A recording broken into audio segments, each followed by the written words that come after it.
Bonjour ou bonsoir si vous regardez cette vidéo en soirée, et on ne sait jamais, s'il y a des personnes qui s'ennuient par avance de cette vidéo, eh bien je vous souhaite une bonne nuit. Pour ce premier cours de langage musical, j'ai le plaisir d'accueillir Marianne Houlen, qui interviendra en tant que biologiste. Je vous expliquerai bientôt pourquoi. Bonjour Marianne, merci d'avoir accepté mon invitation. C'est bien généreux de ta part, sachant le peu de temps libre dont tu disposes. Hein. Pas de souci, bonjour Sébastien, bonjour à toutes et bonjour à tous.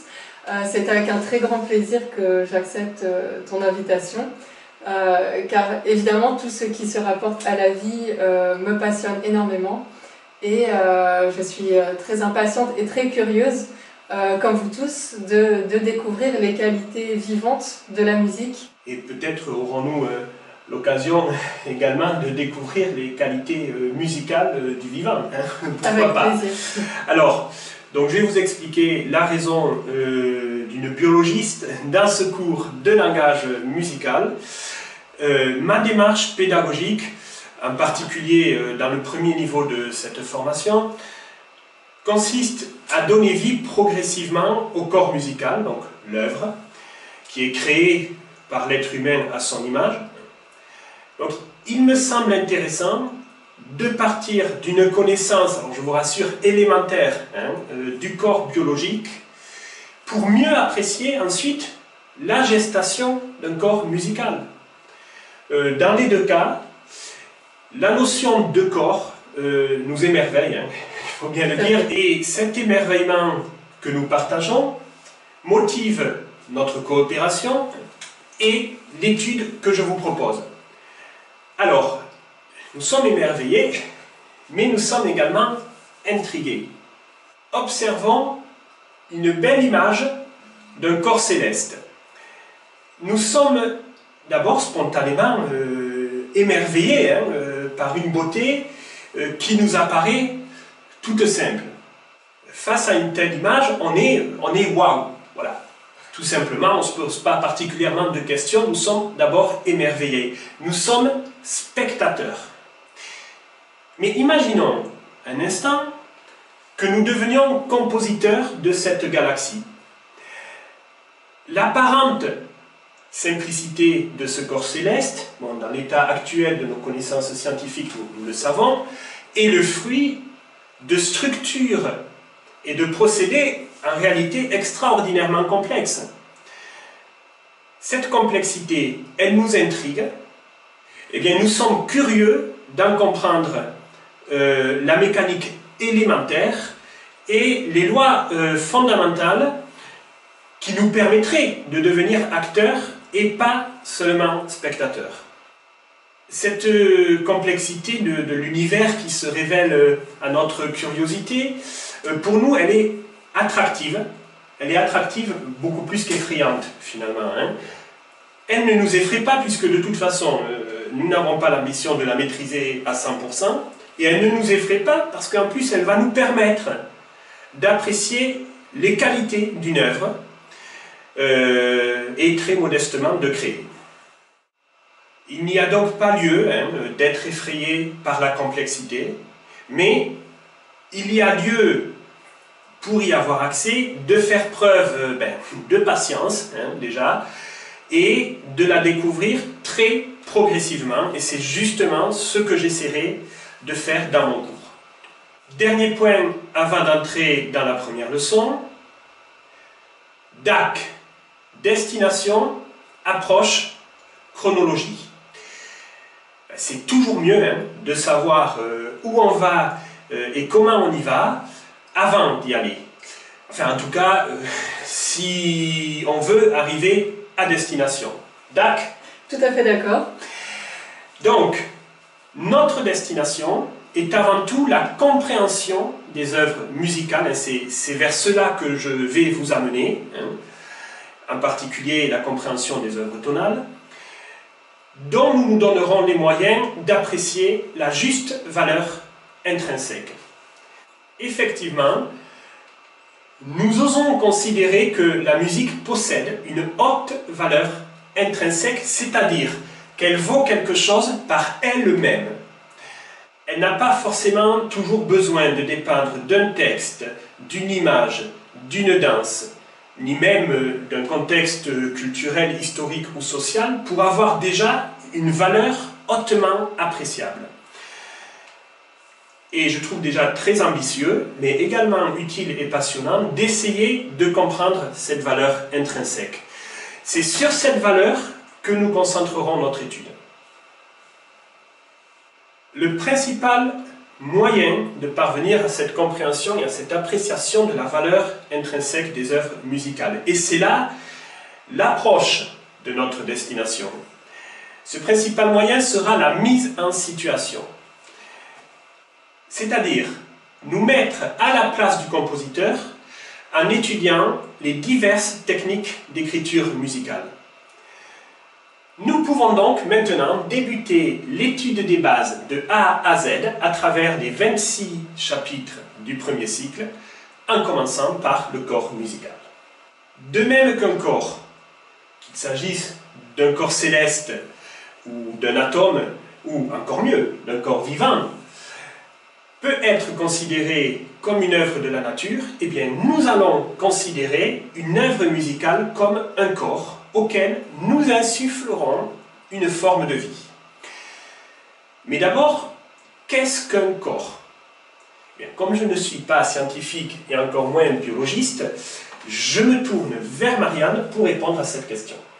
Alors, commençons par le corps en général, donc qu'il soit inerte ou vivant. Donc c'est une entité cohérente. Donc on comprend cela en général comme un tout ou la partie principale d'un tout qui unit l'ensemble des éléments qui le composent.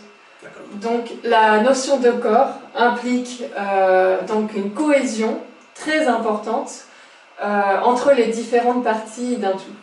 Donc à partir du moment où on a une grande cohésion entre divers éléments qui peuvent être semblables ou différents, ces éléments s'unissent en un tout que l'on nomme le corps, c'est ça?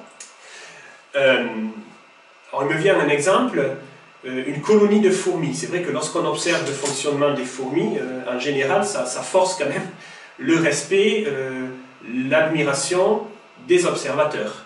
Une colonie de fourmis, donc on peut considérer ça comme un corps? Alors, est-ce qu'on peut dire qu'une colonie de fourmis forme un corps? Oui, si l'on considère un groupe ou une civilisation comme un corps, pourquoi pas. En tout cas, un groupe de fourmis affecté au même travail est un corps, au même titre que chez les humains, on appelle ça un corps de métier. Ah oui, effectivement, oui. Par contre, s'il ne fait aucun doute que chaque fourmi est vivante, la colonie de fourmis, elle, n'est pas considérée comme un corps vivant. Alors, on comprend mieux maintenant pourquoi une œuvre musicale est un corps. Effectivement, l'œuvre musicale, elle aussi, unit les différents éléments qui la composent avec une cohésion suffisante pour former une entité intègre, c'est-à-dire qui ne se désintègre pas, intègre et unique. Mais alors, qu'est-ce qui différencie un corps inerte, cette fois d'un corps vivant? Eh bien, c'est l'organisation sociale d'individus capables d'autonomie, mais qui acceptent de dépendre les uns des autres. Ah. Pourquoi? Pour converger vers un objectif commun de protection et de pérennisation qui va jusqu'à la transmission des informations jusqu'aux générations suivantes. Donc, c'est-à-dire au-delà de l'existence même de l'individu. Oui, c'est aller un peu vite pour moi, mais c'est peut-être parce que à chaque notion que tu as exprimée, il m'est venu tout un tas d'idées là, musicales. Assez intéressante, mais on va poser tout ça, on va reprendre point par point, d'accord? Donc, la vie est en fait, je parle sous ton contrôle, oui. La manière dont les sons Donc, vous voyez, je connecte, pardon, la manière dont les éléments s'organisent, et non ces éléments eux-mêmes, en fait. C'est que la vie est une organisation, si je comprends bien. Donc, si on organise, pour revenir à la musique, si on organise les sons d'une certaine manière, donc cela donnera vie à une œuvre. Alors évidemment, c'est bien plus complexe que cela en réalité, vous pouvez vous l'imaginer, Oui. Et rien n'est vraiment plus difficile pour une biologiste que de définir ce qu'est la vie. C'est à la fois l'organisation et le but recherché par une certaine catégorie d'individus. Voilà, parce que cette organisation, on le rappelle, c'est dans le but de pérenniser effectivement une identité, en fait, de transmettre, voilà. De pérenniser une identité. Voilà, exactement. D'abord, ces individus ont une identité autonome, c'est-à-dire qu'ils sont eux-mêmes. Donc, ils n'ont pas besoin de posséder, de parasiter, de détruire un autre individu pour exister et conserver leur identité. Donc, c'est d'ailleurs la raison pour laquelle les virus ne sont pas tout à fait considérés comme des êtres vivants. Ah, effectivement. Mais un son n'a pas non plus besoin d'en détruire un autre. Pour exister, chaque son a une identité par lui-même. Donc, un son est vivant alors? Alors non, on ne peut pas dire ça effectivement, parce que ce n'est pas la seule condition. L'individu a une identité autonome, mais il cherche aussi à la pérenniser au-delà de son existence. En la transmettant à des nouvelles générations. Oui, c'est d'ailleurs, tout à l'heure, lorsque tu nous as expliqué, c'est d'ailleurs l'un des nombreux concepts justement qui m'ont interpellé, parce que je me suis dit que finalement, enseigner, c'est vivre. Tout à fait, Sébastien. L'enseignement est l'une des conditions de la vie. Ouais. C'est très important. Mais si toi, Sébastien, tu enseignes les sons eux-mêmes, eux, n'enseignent pas. Ah, eh bien, ce n'est peut-être pas si évident que ça le paraît. En fait, nous en reparlerons sans doute plus tard, mais il se trouve que les sons peuvent, en tout cas, donner la sensation de communiquer, d'interagir et donc de transmettre de l'information. Bon, on va s'accorder sur le fait qu'un son n'est pas vivant, bien sûr, mais les sons peuvent donner la sensation, l'impression d'être vivant. Et après tout, en tant qu'artiste, c'est ce qui nous intéresse, c'est le ressenti, c'est cette sensation d'œuvre vivante qui va nous intéresser. Oui, alors c'est justement pour comprendre pourquoi on a cette sensation que nous commençons par essayer de comprendre le modèle naturel de l'art, la vie biologique. Et pour conclure cette explication sur ce qui différencie le corps inerte du corps vivant, il faut comprendre que cette transmission nécessite une certaine organisation sociale, basée sur la communication, les interactions, les échanges. Alors, c'est ce que nous appelons en musique l'harmonie. Donc, et les cellules, en biologie, pour prendre l'exemple de la plus petite entité vivante, doivent se rencontrer pour créer une nouvelle génération à laquelle leur transmettre leur identité au-delà de leur propre existence. Lorsque nous parlons de corps vivant, nous comprenons que le corps est vivant. Nous ne disons pas que le corps est la vie. C'est-à-dire que nous considérons le corps comme l'hôte de la vie et nous considérons que la vie anime le corps. Eh bien, c'est une considération dont nous nous souviendrons, peut-être que nous retrouverons, en tout cas, en musique, en fin de niveau 3. On va transposer ce que l'on vient de voir avec Marianne à propos du corps physique sur le corps musical.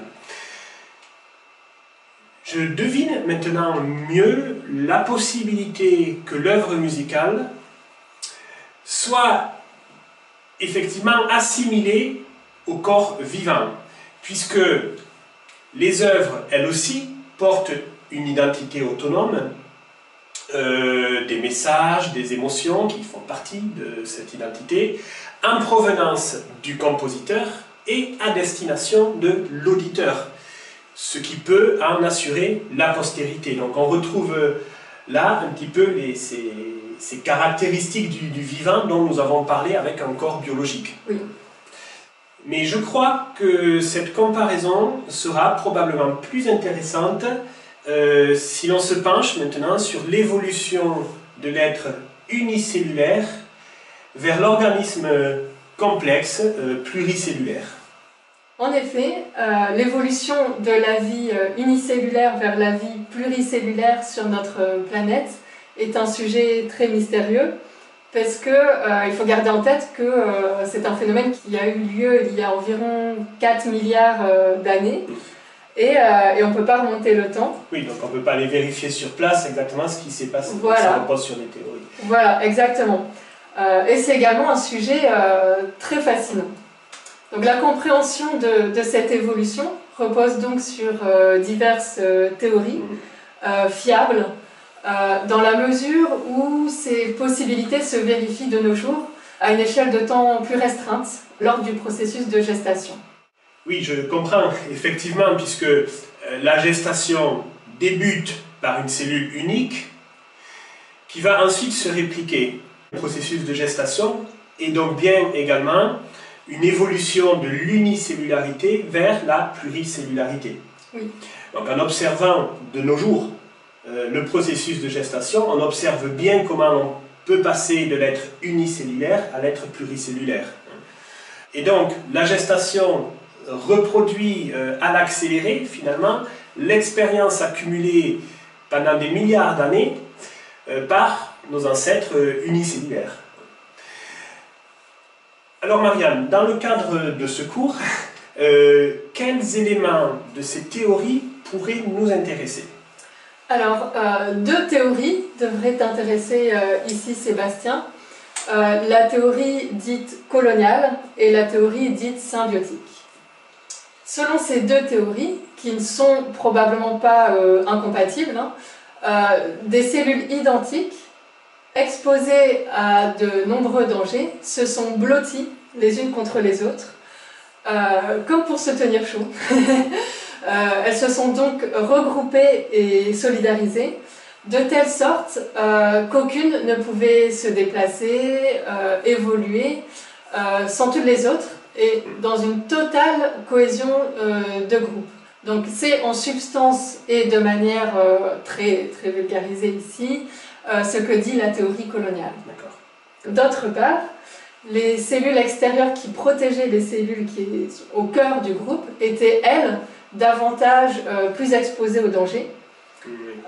Elles ont dû donc renforcer leur défense, tandis que les cellules intérieures, à l'intérieur du groupe, étant plus chaudes, leur apportaient de l'énergie. Alors on suppose en tout cas que ça a pu se passer comme ça, ce qui apparaît assez cohérent quand même, assez logique. Oui, tout à fait. Donc c'est donc fort probable. Et elles se sont donc spécialisées et ces cellules maintenant différentes sont restées associées dans une interaction réciproquement profitable. Donc c'est ce qu'exprime toujours de manière extrêmement vulgarisée cette théorie dite symbiotique. Bien sûr. Et c'est également ce qu'exprime d'ailleurs le maître Jedi Qui-Gon Jinn à Anakin Skywalker dans l'épisode 1 de Star Wars. Mais j'avoue que je préfère me fier à l'expérience professionnelle de Marianne plutôt qu'à la force. Je comprends.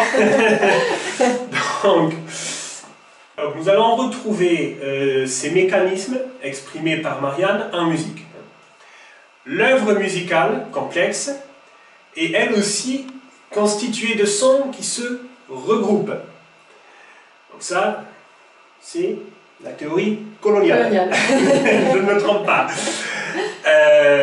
Mais aussi constituée de sons qui vont se spécialiser, c'est-à-dire que chaque son va avoir une fonction dans l'œuvre musicale. Donc ça rejoindrait la théorie symbiotique. Nous allons avoir les deux à la fois qui vont être mises en œuvre dans l'œuvre musicale et qui interagissent dans une sorte de symbiose, l'harmonie que nous étudierons. Alors maintenant, Marianne, peux-tu nous expliquer pourquoi le corps vivant complexe nous émerveille tant? Alors, tu es combien toi, Sébastien? Je ne l'ai pas vu venir, celle-là. Écoute, moi, dans la vie courante, j'avoue que j'ai tendance à me considérer comme étant un. Eh bien, ce qui nous émerveille, c'est que chacun, nous sommes 55 000 milliards. Donc toi, Sébastien, tu n'es pas un, tu as en réalité 55 000 milliards d'individus. Donc je te rassure, moi aussi. Ah bon, d'accord, c'est pas moi qui ai un problème. Il n'y a pas de problème. Sachant Okay. qu'un corps humain adulte est environ 10 000 milliards à 100 000 milliards d'individus. Mais ce nombre ne serait pas aussi intéressant s'il ne s'agissait pas d'êtres vivants à part entière. Effectivement, j'avoue que si on ne parlait pas de 55 000 milliards d'êtres vivants autonomes dont nous sommes constitués, si on parlait du nombre d'atomes, par exemple, dont je suis constitué, qui est évidemment beaucoup plus important, mais curieusement, le chiffre serait beaucoup plus important, mais ça m'impressionnerait moins. Hein, Ouais, tout à fait. que de me dire que je suis constitué de 55 000 milliards d'êtres vivants, effectivement, qui sont capables d'autonomie, mais qui travaillent ensemble. Donc, en résumé, je suis d'une civilisation de 55 000 milliards d'êtres vivants qui bossent ensemble, hein, dans une cohésion telle que, depuis 41 ans, mon corps ne s'est jamais désintégrer. Hein. C'est ça l'idée en gros, en fait. On peut dire ça, en effet. D'accord. Alors, l'espèce humaine, qui se définit comme la plus intelligente, hein, et qui ne compte, elle, que 8 milliards d'individus, presque. Mais le moins que l'on puisse dire, c'est que l'espèce humaine, elle est quand même loin de parvenir à réaliser cet exploit de cohésion, de coordination, d'unité, que peuvent réaliser des centaines de milliers de milliards d'individus, malgré leurs différences et malgré leur absence de cerveau. Oui, c'est exactement ça. Eh bien, voilà ce qui nous émerveille, je crois, dans la notion de corps, en particulier vivant et complexe, c'est cette capacité quand même hallucinante à obtenir une telle cohésion malgré les différences. Eh bien, c'est ce même constat, de manière sans doute plus modeste, qui nous émerveille dans une œuvre musicale. Des centaines ou des milliers de sons différents que le compositeur parvient à organiser de telle sorte qu'une grande cohésion en résulte. Je crois que pour un corps vivant complexe, cette organisation passe par une certaine stratification biologique, non? Peux-tu nous expliquer cela, Marianne? Oui, donc en effet, pour que l'édifice tienne bon, à compter d'un certain niveau de complexité, il est nécessaire que le corps s'organise par strates. Les strates supérieures dépendant des strates inférieures. Donc partons de la plus petite entité vivante, hein, qui est, voilà, tout à fait, qui est la cellule. C'est notre première strate. Donc les cellules s'assemblent selon leur rôle et forment la strate supérieure, à une échelle plus grande que l'on nomme en biologie tissu. De même, lorsque les tissus s'assemblent, ils forment des organes. C'est une nouvelle strate à une échelle supérieure. Les organes assemblés vont former eux-mêmes des systèmes organiques et ces systèmes organiques forment finalement un corps. Donc les 5 strates, hein, issues de l'assemblage des éléments plus petits des strates inférieures, sont donc les cellules, les tissus, les organes, les systèmes organiques et donc le corps. Oui, exactement. Hein. Ouais. Il est vrai que la vie est incroyablement diversifiée sur Terre et encore on n'entre pas dans des nouveaux concepts d'exobiologie. Hein. les 55 000 milliards de cellules dont nous avons parlé, de même que ces 5 strates que tu viens de nous exposer, ce sont des exemples propres à l'être humain. Je crois qu'il ne faut pas prendre un exemple pour une définition.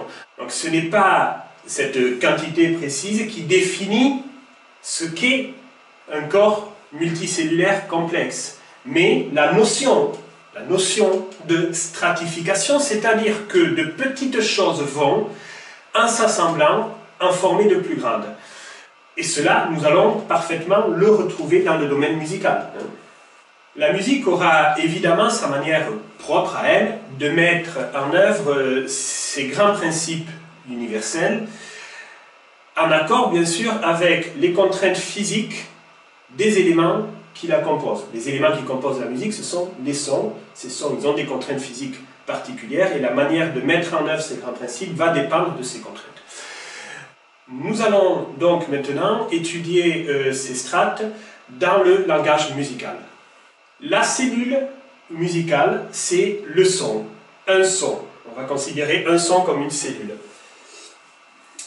Et la cellule possède diverses caractéristiques, diverses propriétés, parmi lesquelles l'altitude, ce que je vais appeler dans mon cours l'altitude du son, qui est une sensation, d'aigu ou de grave, nous en reparlerons, mais une sensation qui dépend de la fréquence du son. Je détaillerai ça tout à l'heure. La cellule possède également une durée. Effectivement, le son a forcément une durée. Bon. Une articulation, une nuance, un timbre.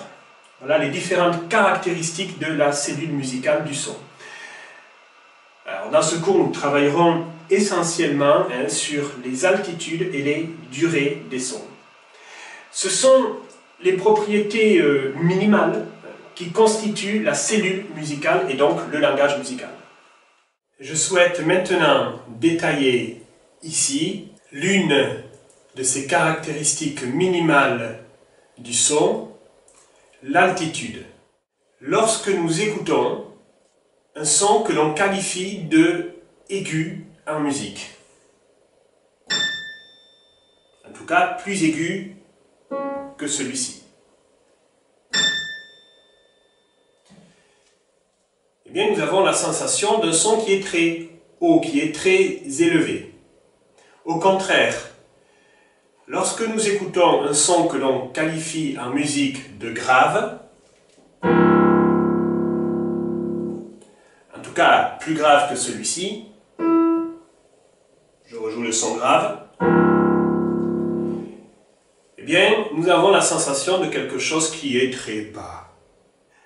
Donc une sensation d'altitude. Cette sensation, on la retrouve lorsqu'on utilise notre propre corps pour produire du son. Plus l'on va monter dans l'aigu, et plus on va avoir l'impression, au bout d'un moment, lorsqu'on va essayer de chanter des sons très aigus, de ne plus avoir suffisamment d'oxygène pour arriver à chanter des sons plus aigus. Donc il y a une limite haute au son que l'on est capable de chanter, de même qu'il y a aussi une limite basse d'ailleurs. Eh bien cette sensation rejoint tout à fait ce qui se passe lorsque sur notre planète on monte de plus en plus en altitude, on va également manquer d'oxygène, on va avoir cette même sensation. Alors nous parlons bien d'altitude et non pas de hauteur.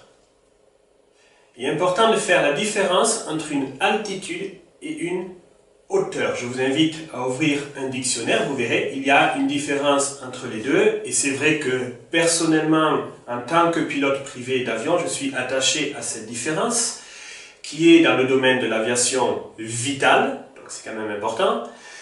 Dans le domaine de la musique, ce n'est peut-être pas vital, mais vous allez voir que c'est assez important, ça change beaucoup de choses. Alors attention, dans le langage courant, lorsque l'on discute entre musiciens, on a tendance à utiliser un mot à la place d'un autre et à pas être très rigoureux, très attentif quant à l'utilisation des vocables et vous entendrez souvent parler de hauteur pour parler d'altitude. Et malheureusement, vous n'entendrez jamais parler d'altitude en musique. C'est dommage parce qu'il y a une différence entre les deux qui désigne des phénomènes musicaux différents. Donc nous allons bien apprendre à faire la différence entre ces deux choses-là. Et pour illustrer cette différence, eh bien, je vais faire appel, non pas à la biologie cette fois, mais je vais faire appel à un domaine que je maîtrise également, c'est-à-dire l'aviation. Ça va nous aider à bien comprendre la différence entre une hauteur et une altitude, et ensuite on transposera ça dans le domaine musical. Voici un avion qui vole à une altitude de 10 000 mètres. L'altitude, c'est un écart par rapport à une référence fixe, invariable, qui se trouve être le niveau moyen des mers. Le niveau moyen des mers ne bouge pas, même si la marée monte ou descend, le niveau moyen des mers est bien une référence invariable, fixe. L'altitude de l'avion, c'est donc cet écart par rapport à cette référence fixe. L'avion se situe donc là à une altitude de 10 000 mètres. L'avion va conserver cette altitude pendant, on va dire, la plupart de son vol, et il va passer à un moment donné au-dessus du Mont Blanc ou d'un autre sommet, allez, on va dire qui est à 5 000 mètres, on arrondit. L'altitude de ce sommet, c'est-à-dire l'écart entre ce sommet et le niveau moyen des mers, est de 5 000 mètres. Donc ça, c'est l'altitude du sommet. Eh bien, à cet endroit-là, la hauteur de l'avion sera de 5 000 mètres, alors que son altitude sera toujours de 10 000 mètres. Il y a donc une différence entre l'altitude et la hauteur. Pourquoi? Parce qu'une altitude est un écart par rapport à une référence fixe, invariable, alors que la hauteur est un écart par rapport non pas au niveau moyen des mers, mais par rapport au sol. Et le sol, lui, il est variable. Le sol n'est pas toujours à la même altitude. Si on survole des montagnes, le sol est lui-même déjà à une altitude beaucoup plus élevée que la plaine ou que le niveau moyen des mers. Donc, la hauteur, c'est un écart par rapport à une référence variable.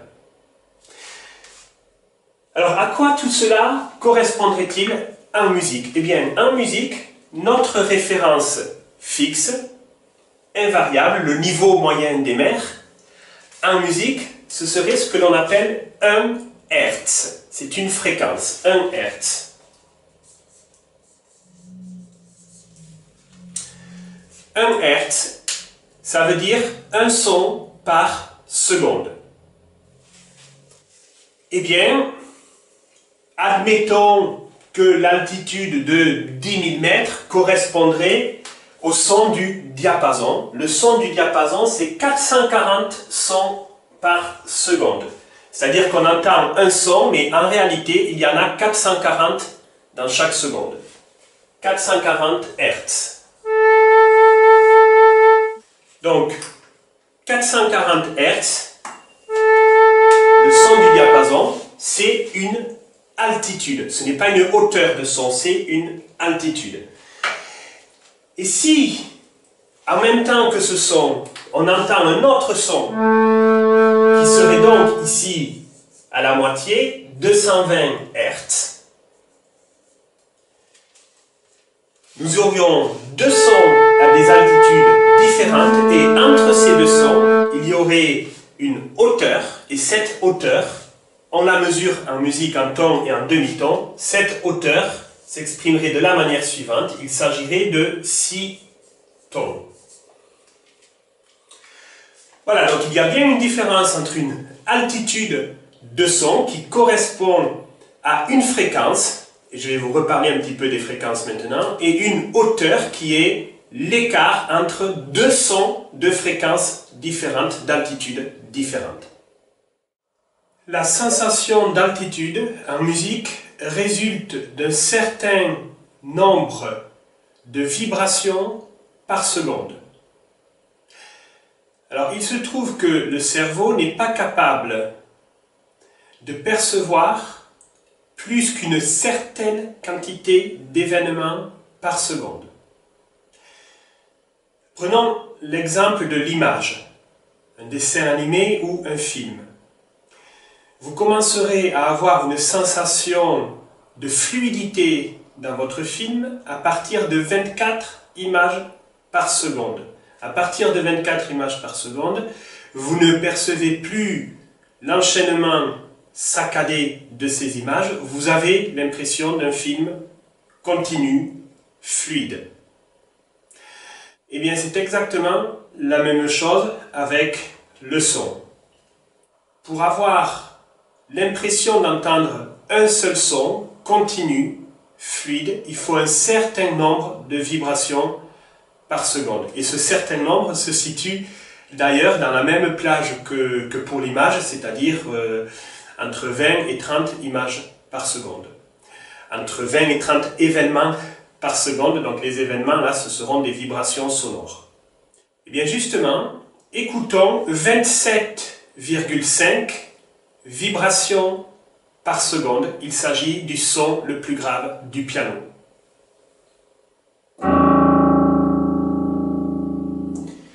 Vous avez entendu un son, mais si vous écoutez plus attentivement ce son, vous vous rendrez compte qu'il est un peu granuleux. On dirait qu'il y a des grains de sable dans ce son.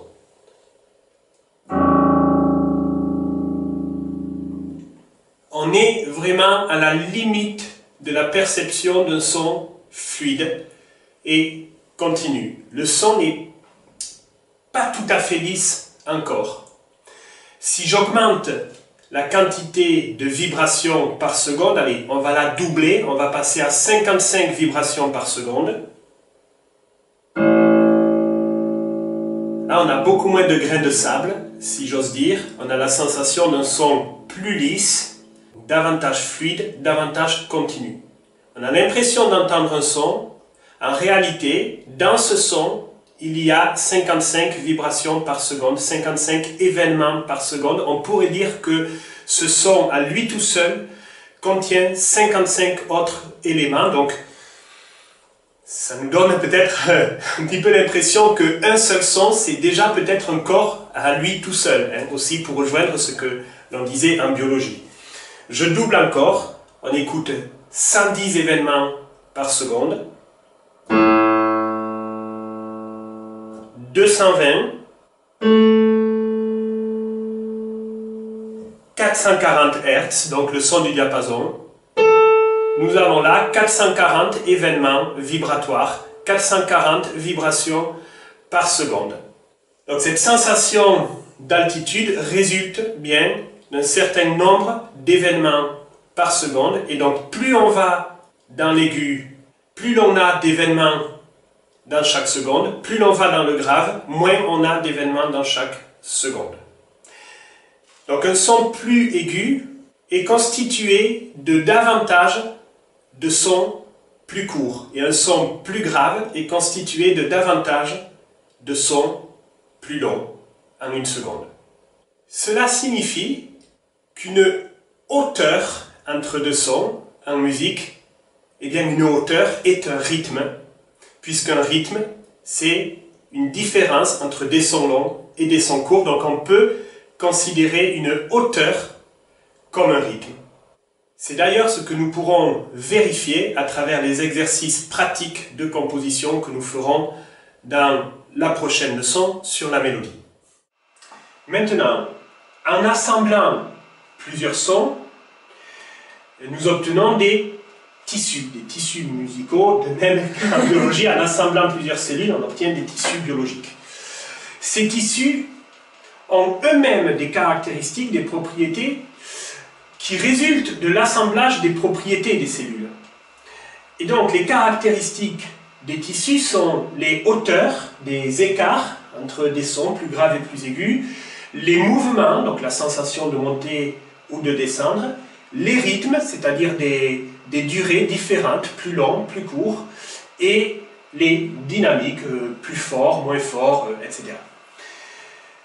En assemblant plusieurs tissus, nous obtenons des organes, et ces organes ont, une fois de plus, eux-mêmes des caractéristiques qui résultent de l'assemblage des caractéristiques des tissus. Et ces caractéristiques sont la phrase musicale et le contrepoint. Et ce sont des caractéristiques, comment dire, disons tellement indissociables des organes que la phrase et le contrepoint peuvent être considérés comme des organes musicaux. En assemblant plusieurs organes, nous obtenons des systèmes organiques qui correspondent aux principales parties distinctes de l'œuvre. Le début, le milieu, la fin.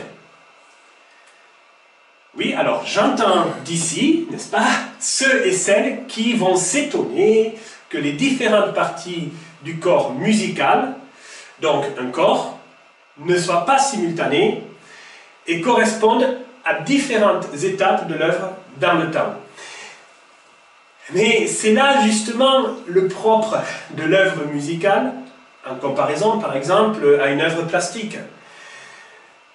Un tableau, par exemple, n'est généralement exposé au public que lorsqu'il est terminé. Et une fois terminé ce tableau, on ne peut pas rembobiner pour assister à son processus de gestation. On ne va pas tout effacer et puis tout recommencer. Non. Donc, ce processus, il y a un film de Mr Bean qui le fait, mais c'est particulier, nous on est sérieux ici, donc on ne va pas faire ça. Donc ce processus de gestation n'appartient qu'au peintre. En musique, lorsque le compositeur a terminé son œuvre et qu'on l'expose au public, dans ce qu'on appelle communément un concert, bon. On rembobine tout et le public assiste à la gestation de l'œuvre, de la première cellule, le premier son de l'œuvre, jusqu'au corps complet. Donc, en musique, le corps complet n'apparaît au public qu'à la toute fin de l'œuvre. Comme dans un processus de gestation biologique, le corps fini n'apparaît pas instantanément. Non. Et tous les systèmes organiques n'apparaissent pas simultanément. Chez l'humain, le processus de gestation prend généralement 9 mois. Bon, dans mon cas, ça n'a pris que 8 mois. Hein. C'est pour ça que je ne suis peut-être pas tout à fait fini, comme vous pouvez le remarquer. Mais bon, je tâche de me finir moi-même. Bref, écouter une œuvre, c'est finalement assister à sa gestation. Les diverses strates du corps musical apparaissent les unes après les autres et sont donc logiquement associées à diverses étapes temporelles de l'œuvre. Et bien entendu, un début, un milieu et une fin assemblés forment un tout. Encore Une œuvre. Ces strates et les éléments qui les composent sont en quelque sorte les ingrédients, on peut dire grossièrement, dont nous allons nous servir pour faire la musique. Peut-être vous étonnez-vous que je n'ai pas reparlé d'harmonie dans ces différentes strates, c'est important quand même l'harmonie, ni d'ailleurs de mélodie, alors qu'il convient d'y accorder une grande importance. C'est simplement parce que l'harmonie, c'est-à-dire des interactions entre ces sons, existent dans toutes ces strates et entre toutes ces strates. L'harmonie n'appartient pas à une strate en particulier. Quant à la mélodie, elle est en partie comparable au sang du corps musical. C'est en effet un fluide, la mélodie, qui irrigue, qui alimente en énergie les diverses strates, mais la mélodie n'est aucune de ces strates. Alors, on en a un petit peu parlé entre nous tout à l'heure, c'est vrai qu'en biologie, on considère le sang comme un tissu, donc l'une de ces strates, mais il faut quand même admettre qu'en biologie, le sang est quand même un tissu tout à fait particulier dans la mesure, si j'ai bien compris, où c'est un tissu composé de cellules différentes, Oui. déjà, et surtout la particularité de ce tissu, c'est que c'est un tissu fluide. Exactement. Donc c'est vraiment un tissu à part, Oui. totalement à part, et nous aussi, la mélodie, on va pas la classer vraiment dans les tissus parce que c'est vraiment quelque chose à part. Hein. Voilà pourquoi je n'en ai pas parlé dans ces différentes strates. Maintenant, nous allons entrer dans le second chapitre de ce cours. Nous allons étudier les outils avec lesquels on va organiser ces ingrédients. Ces outils sont 3 lois que je considère comme fondamentales et interdisciplinaires, parce que ce sont des lois qui ne sont pas propres à la musique en particulier, et qui seront le fil rouge de notre formation. Ok. RAID, relativité, équilibre, développement. Alors la relativité, ne paniquez pas, je ne vais pas vous demander d'apprendre par cœur la théorie d'Einstein écrite en 1905. Bon, ça va alors. On se détend. La relativité, c'est tout simplement la mise en relation de 2 éléments. Lorsque l'on perçoit, lorsque l'on comprend une chose par rapport à une autre, en relation avec une autre, lorsqu'une chose réagit par rapport à une autre, c'est la relativité. Est-ce que nous aurions par hasard un exemple de relativité en biologie? Oui, tout à fait. Donc, par exemple, l'anticorps a un comportement en relation avec son environnement. Donc, il ne réagit pas de la même manière selon l'individu qu'il rencontre. Face à une cellule normale de notre corps, l'interaction est tout à fait paisible, hein, il n'y a pas de problème. Heureusement. Et donc face à une cellule hostile à notre corps, l'anticorps va rentrer en conflit avec cette cellule-ci. Ouais. Merci. L'équilibre maintenant, eh bien l'équilibre, selon le dictionnaire, l'équilibre, c'est un état stable obtenu par l'égalité de 2 forces. Par exemple, en musique, une montée suivie d'une descente. On va obtenir un état équilibré comme les 2 plateaux d'une balance ou comme l'ascenseur et son contrepoids. Un exemple en biologie? Oui. Alors, par exemple, face à une température extérieure qui serait excessivement froide, le corps va produire un excès de chaleur en frissonnant. Donc, ces 2 forces thermiques se compensent pour maintenir vraiment l'équilibre du corps à 37 degrés. D'accord. Et la 3e loi qui va nous guider dans notre apprentissage du langage musical est le développement. Le développement, c'est la variation dans la cohésion, on peut dire dans l'unité. En science, le développement correspond à la loi de conservation de la masse et de l'énergie, exprimée à la fin du XVIIIe siècle par le célèbre chimiste Lavoisier. L'expérience de Lavoisier a consisté à changer l'état de la matière, c'est-à-dire qu'il a pris de l'eau, il a fait bouillir cette eau.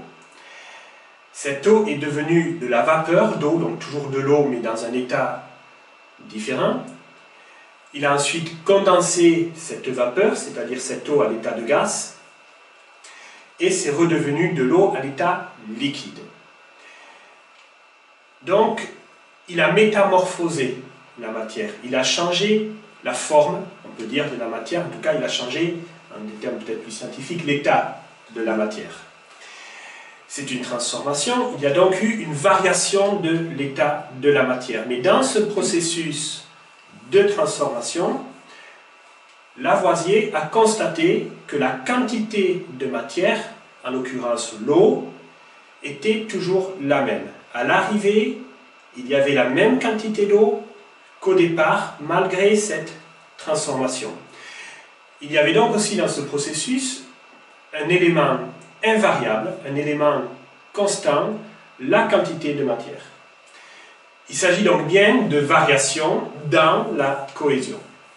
Les artistes, eux, n'ont pas attendu la fin du XVIIIe siècle pour mettre en pratique le principe de développement, mais grâce à Lavoisier, nous avons compris que ce principe était déjà présent dans la nature, c'est une loi de la nature.